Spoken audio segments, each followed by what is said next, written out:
തൃശ്ശൂരിലേക്കാണ് ഇനി നമ്മൾ പോകുന്നത്. ഒരു റീല് കാരണം ഒരു കൊലപാതകം തന്നെ ഉണ്ടായ സംഭവം. തൃശ്ശൂർ പെരുമ്പിലാവിലെ അക്ഷയ്യുടെ കൊലപാതകത്തിൽ യുവാവിന് വധഭീഷണി. അക്ഷയെ ഒഴിവാക്കി റീലെടുത്ത രഞ്ജിത്ത് കടവല്ലൂരിനെയാണ് അക്ഷയുടെ സഹോദരൻ ഭീഷണിപ്പെടുത്തിയത്. റീൽസ് എടുത്തതിനെ ചൊല്ലിയുള്ള തർക്കത്തെ തുടർന്നാണ് അക്ഷയ് കൊല്ലപ്പെട്ടത്. വീട്ടിലെ കുഴികുത്തിക്കോളം പറഞ്ഞോട്ടാ എന്താ അങ്ങനെ പറഞ്ഞേ, വീട്ടിലെ കുഴികുത്തിക്കോളം പറഞ്ഞോന്ന്. എന്തിനോട് പറയണേ? ജെയ്സൺ ചാമോളപ്പിൽ ചേരുന്നുണ്ട് വിശദാംശങ്ങളുമായി. ജെയ്സൺ, ശബ്ദ സന്ദേശമാണ് നമ്മൾ കേട്ടത്. ഒരു റീല് അത് ചെന്ന് അവസാനിച്ചത് ഒരു കൊലപാതകത്തിലാണെന്ന് പറയുമ്പോൾ പേടി തോന്നുകയാണ്. എന്താണ് ഈ സംഭവത്തിൽ യഥാർത്ഥത്തിൽ നടന്നത്?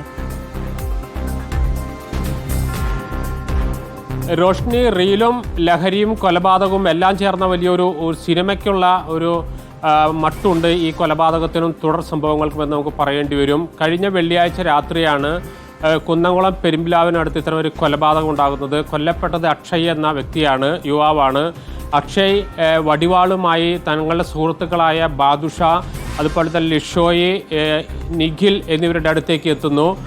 തന്നെ റീലിൽ നിന്ന് ഒഴിവാക്കി നിങ്ങൾ മാത്രം റീല് എടുത്തു. അതായത് വലിയ ഡോൺ പോലെയൊക്കെ യാത്ര ചെയ്യുന്നത് പോലെയൊക്കെയുള്ള ഒരു റീലാണ്. അതായത് ലഹരിയും മറ്റു കേസുകളിലൊക്കെ പ്രതികളായ ആളുകളാണ് ഇവരെല്ലാം.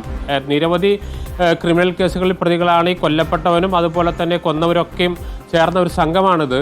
അതിൽ ഒരു റീല് അക്ഷയിനെ ഒഴിവാക്കിയെടുക്കുന്നു. ആ റീലിൽ ഈ നേരത്തെ സൂചിപ്പിച്ച പോലെ ശ്രീജിത്ത് കടവല്ലൂർ എന്ന് പറഞ്ഞ വ്യക്തിയുണ്ട്. അയാളെ അതിൽ ഉൾപ്പെടുത്തിയതിൽ പ്രകോപിതനാണ് ഈ പറയുന്ന അക്ഷയ്. അത് ചോദ്യം ചെയ്യാനും അതുമായി ബന്ധപ്പെട്ട ഒരു സംഘർഷത്തിലേക്കാണ് വടിവാളുമായി സ്വന്തം ഭാര്യയോടൊപ്പം ഈ സംഘത്തിനടുത്തേക്ക് എത്തുന്നത്. ഉടൻ തന്നെ അവരുടെ വീടിന് ലിഷോയ് താമസിക്കുന്ന വീടിന് മുമ്പിലെ ഒരു കാർ നിർത്തിയിട്ട് ആ കാറിൻ്റെ ചില്ലുകൾ അടിച്ചു തകർക്കുന്നു. ഉടനെ തന്നെ ശബ്ദം കേട്ട് ലിഷോയും അതുപോലെ ബാദുഷ സംഘവും പുറത്തേക്ക് വരുന്നു. സംഘർഷമുണ്ടാകുന്നു. ഇതിനിടയിൽ അക്ഷയ് കൊണ്ടുവന്ന വടിവാൾ അക്ഷയുടെ കയ്യിൽ നിന്ന് പിടിച്ചു വാങ്ങി അക്ഷയെ തന്നെ വെട്ടിക്കൊല്ലുന്നു. ഇതാണ് അന്ന് സംഭവിച്ചത്. അതിനുശേഷം അതിൻ്റെ ഒരു തുടർച്ചലനം എന്ന നിലയിലാണ് ഈ കൊല്ലപ്പെട്ട അക്ഷയുടെ സഹോദരനാണ് ശ്രീജിത്ത് കടവല്ലൂർ പറഞ്ഞ വ്യക്തിയെ വിളിച്ച് കൊലവിളി നടത്തുന്നത്. അതിൽ ചില ഭാഗം നമുക്ക് കേൾപ്പിക്കാൻ കഴിയില്ല.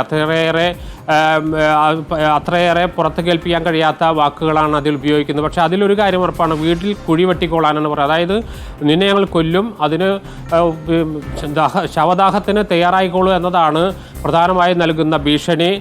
പക്ഷേ ഈ ശ്രീജിത്ത് കടവല്ലൂർ എന്ന് പറയുന്ന വ്യക്തി IPS ഉദ്യോഗസ്ഥരുൾപ്പെടെയുള്ള ആളുകളുമായിട്ട് അടുത്ത ബന്ധം പുലർത്തുന്ന ആളാണെന്നാണ് പൊതുവെ പറയപ്പെടുന്നത്.